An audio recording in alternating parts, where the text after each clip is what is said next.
যে দলের নেতা বাংলাদেশের স্বাধীনতা ঘোষণা না করলে সেদিন শেখ মুজিব স্বাধীনতা ঘোষণা করতেন না, পাকিস্তানের প্রধানমন্ত্রী হতেন। আর তার সমালোচনা করে বসে আছেন। এক লুটেরা না গেলে আরেক লুটেরা আসবে। আরে লুট কারা 9.5 মাসে করছে, হিসাব বাইরে হয়ে 98 করছে। বিদেশে 9.5 মাসে 10 বার বিদেশে গেল। আক্ষেপ নেই, আমার দুঃখ নেই, যাবেই।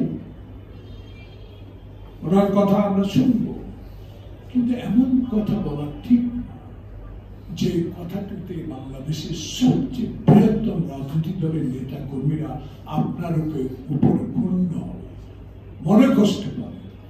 নির্বাচন শুধু আমরা চাই, হিসাব করে দেখেন না কয়টা দল নির্বাচন চায়। নির্বাচন চাইলে দেখে আমরা ক্ষমতায় যাব, সরকার গঠন করবো, এটা তো আমরা বলি না। আমরা বলি মরা মৃত ব্যক্তির ভোট না, দিনের ভোট দিনে, গুন্ডার ভোট না।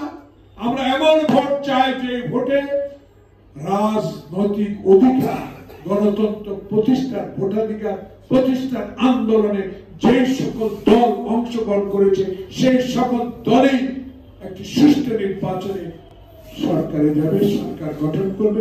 তখনই সিদ্ধান্ত নেবে দেশে করিডোর দিব কি, বন্দর দিব কি, সচিবালয় অধ্যাদেশ জারি করব কি, সেগুলো তাদের বিষয়। আপনাকে নিয়মিত কাজ করার জন্য আমরা ক্ষমতায় বসিয়েছি সকলে মিলে। আমরা আপনার কাছে তো অনেক আশা, সে আশা চূর্ণ বিচ্ছিন্ন করে দিচ্ছে কারা, তাদেরকে খুঁজে বের করতে হবে। তাই বিএনপি বলে এখনো যারা সরকারে বসে আরেকটি রাজনৈতিক দলকে সহায়তা করে তাদেরকে উপদেষ্টা পরিষদ থেকে পদত্যাগ করতে হবে। সেটা না করে সুষ্ঠু নির্বাচন হবে কি? সারা বাংলাদেশের আওয়ামী প্রেতাত্মারা এখনো সোচ্চার, এদের বিরুদ্ধে রুখে দাঁড়াতে হবে। যাকে আমি শুকরিয়া আল্লাহ দরবারে হাসিনার বিচার কার্য শুরু হয়েছে। আমি খুশি, রাজনৈতিক কর্মী হিসেবে সবাই খুশি হওয়া উচিত।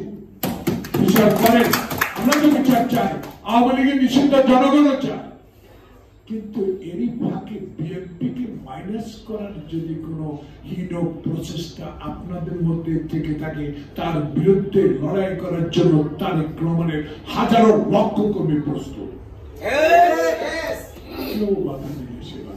কারণ হাসিনা রক্ত চক্ষু উপেক্ষা করে যারা কারাগারে ছিলাম, আয়নাঘরে ছিলাম, নির্যাতন সহ্য করেছি, হাজারো মামলা মাথা নিয়ে কোর্টের বারান্দা না খেয়ে দাঁড়িয়েছিলাম, তাদের ভয় আর কিছু নাই। তাদের আশা বাংলাদেশে একটি নিরপেক্ষ নির্বাচনের মধ্যে দিয়ে এমন একটি রাজনৈতিক দল ক্ষমতা আসুক যারা জনগণের সেবা করবে, গণতন্ত্রকে মাথার উপর রাখবে, সংবিধান রক্ষা করবে, সংসদকে সার্বভৌমত্ব ফিরিয়ে দেবে এবং বিচার বিভাগের স্বাধীনতা ফিরিয়ে দেবে।